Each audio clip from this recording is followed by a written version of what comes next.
Hey guys, today I have a book haul to share with you.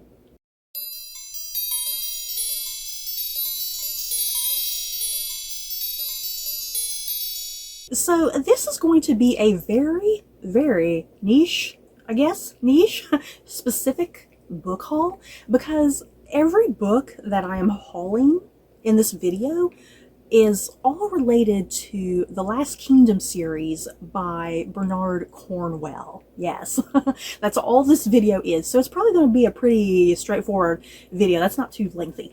So yeah, what you need to know about this series. I think originally this series was called the Saxon Chronicles, if I'm not mistaken, but I think over on Goodreads, they've updated it to just being called the Last Kingdom series, because I think they're trying to capitalize off of the popularity of the TV series.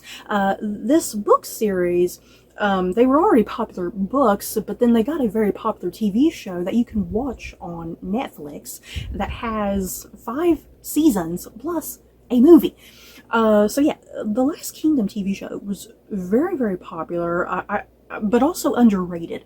You know, this series came out in a time where it was competing with things like Game of Thrones and The Walking Dead, and yeah, I think The Last Kingdom, you know, kind of fell to the curbside a little bit, kind of against these big, huge juggernauts of shows.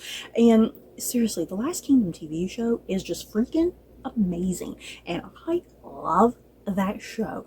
And I recently had a rewatch of the entire series. I was just in the mood because I finished House of the Dragon, you guys. I finished House of the Dragon, and I was just desperate for something kind of in the same sort of realm, you know, like political intrigue and people sitting around tables and doing things and, you know, epic battles. You know, I was in the mood for something like that, so I had me a nice rewatch of the TV series. And when I finished the TV series, I was like, good God, I need to try and sit and read these books at some point.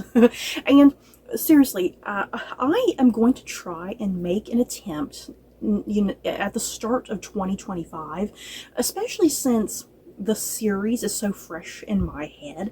I really want to make an attempt at going ahead and reading this series, because I think this is going to be a fairly complicated book series. Because what you need to know about this book series, it takes place during like the Anglo-Saxon period, like during the 800s, you guys, not the 1800s, the 800s. You know, before we get like the kings of England, you know, starting with William the Conqueror, we have like the Saxon kings. So this series, kind of just judging from the TV show, I feel like the book series are going to be fairly complicated, you know, delving deep into this history and all the various different battles and a lot of the key historical figures. So yeah, with the show fresh in my head, I think reading these books, it will really help me to visualize this world. Plus, just the pronunciation, because like character names are very Saxon sounding. Yeah, guys, you can't even spell them. You can barely spell them, let alone try to pronounce them. They're pretty difficult. So yeah, I'm pretty excited. Yeah, at the start of 2025, I plan on reading these books, like reading like one a month. I think that's the best way I'll consume them. So yeah, I'm going to show you guys all 13 books in the series, but I'm not going to sit here and read all of the plot synopsises. I think what I might do, I might just read the first 3 books. I think I'll read the synopsis for the first 3 books, just to give you guys a kind of an idea of what to expect with this series. So the very first book in this series is aptly called The Last Kingdom. Like I said, all of them written by Bernard Cornwell, and to my knowledge, Bernard Cornwell is heavily praised for his rich historical like detail and accuracy. That, yeah, he takes some liberties here and there, obviously, but like it still like works in the context of what's going on, you know. So I'm excited to read some really awesome historical fiction. So yeah, the very first book, The Last Kingdom, this is what you need to know. In the middle years of the 9th century, like I said, the 800s, the fierce Danes stormed onto British soil, hungry for spoils and conquest. Kingdom after kingdom fell to the ruthless invaders until but one realm remained, and suddenly the fate of all England reason and the course of history depended upon one man, one king. And it says here, this is a rousing, epic adventure of courage, treachery, duty, devotion, majesty, love, and battle, as seen through the eyes of a young warrior who straddled two worlds. And yeah, this book doesn't really kind of give you who your main character is. Let me kind of do that since I've seen the TV show at least. Your main character in this series is a guy named Uhtred, and on the TV show he often likes to repeat every single episode, "I am Uhtred, son of Uhtred." I love it. It's really dramatic on the show if you watch it. So yeah, our main character Uhtred, he was born a Saxon, but through a series of events he's captured by a bunch of Danes, and he becomes part of the family, and he's essentially raised as a Dane from the time he's a young child until he's a young man. So the bulk of the series is about his struggle being both a Saxon and a Dane, and where his true loyalties lie. And it's definitely a struggle for him. It's definitely an inner demonic conflict within himself that he has to choose, because yeah, his own people, the Saxons, they're ruled by Alfred the Great at this time, and Alfred the Great, you know, demands a lot of things, and he wants Uhtred's loyalty and support, and Uhtred gives that, but a lot of times he feels like he's sacrificing some part of himself, and he feels like he's kind of threatening the very lives of the Danes, the people he was raised by, you know. So it's a lot of interesting things. The second book in the series is called The Pale Horseman, and I'll give you the rundown of this really quickly. As the last unvanquished piece of England, Wessex is eyed hungrily by the fearsome Viking conquerors. Uhtred, a dispossessed young nobleman, is tied to the imperiled land by birth and marriage, but was raised by the Danish invaders, and he questions where his allegiance must lie.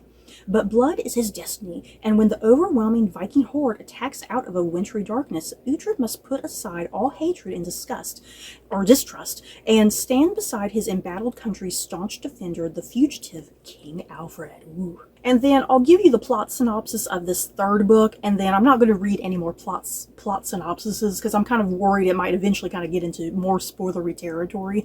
So what I'll do after this, I'll just show you the covers of every single book. So yeah, this third book is called Lords of the North. Ooh. The year is 878. Uhtred, the dispossessed son of a Northumbrian lord, has helped the Saxons of Wessex defeat the invading Danes. Now, finally free of his allegiance to the victorious, ungrateful King Alfred, he is heading home to rescue his stepsister, a prisoner of Kiaten the Cruel, in the formidable Danish stronghold of Dunholm. Uhtred's best hope is his sword, Serpent Breath, for his only allies are Hild, a West Saxon nun fleeing her calling, and Gudrid, a slave who believes himself king. Rebellion, chaos, fear, and betrayal await them in the north, forcing Uhtred to turn once more reluctantly to the liege he formerly served in battle and blood, Alfred the Great. Yes. So, like I said, I'm just going to run very quickly here, just all of the books, let y'all look at the covers, look at the titles. I'm not going to read any more synopsises. So, yeah, we have the next book, which is called Sword Song, The Burning Land, Death of Kings. I really particularly like the cover of this one because it's just a crown. And yet, Death of Kings, I wonder if that's a nice little reference to Shakespeare's Richard II, because Richard II opens up with Richard saying something like, "Let us talk about the death of kings," or something like that. So I'm kind of wondering if this is a bit of a little reference to Shakespeare's Richard II, even though that comes way after the Saxon era.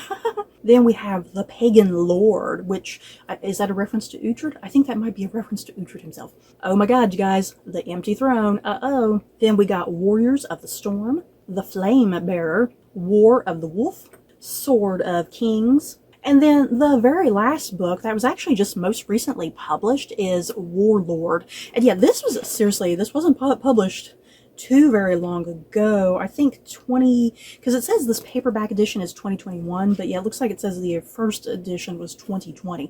So yeah, the series did just recently wrap up not too terribly long ago. And like I said, there's 13 books here, so it's a pretty lengthy series. But the good thing is, all of the books are not that long. For some reason, I thought these books were going to run 500 freaking pages long. But yeah, fortunately, a lot of them are just kind of around the 300 mark, which I think will make this very easy to consume and get through. And my understanding of what the TV show adaptation did is that each season covered 2 books.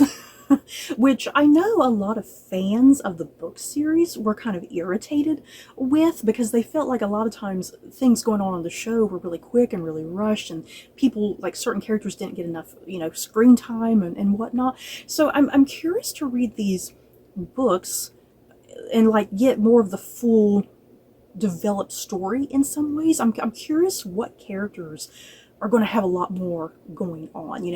There might be characters that were completely omitted, for crying out loud. I don't know. So I'm very curious to read this series and see kind of how the show decided to split things up and what they decided to include and omit. And as I said, the show had 5 seasons. So if the show is doing 2 books per season, yeah, they would have only got through like 10 books. And I know there was a movie, Seven Kings Must Die. So I'm not quite sure what exactly the movie was adapting, if it was literally the last 3 books in a 2-hour movie, or if it was just adapting like the very last book. I honestly don't know. So if anyone has some better details on that, about what Seven Kings Must Die, what that was adapting exactly, let me know so I kind of get an idea of what to expect. So you guys, that is it for this Last Kingdom themed special book haul. And I thought this video was going to be much shorter than what it turned out to be. I guess I had a lot more to talk about than I realized, but still. In the comments below, have any of you happened to have read this series? And if you have, what did you enjoy about it? And yeah, any other fans of the Last Kingdom TV show? Because I freaking love that show, you guys. My God. So that is it for this book haul. And don't forget to like, comment, and subscribe. And if you like this video, you may like these other videos. Bye, guys.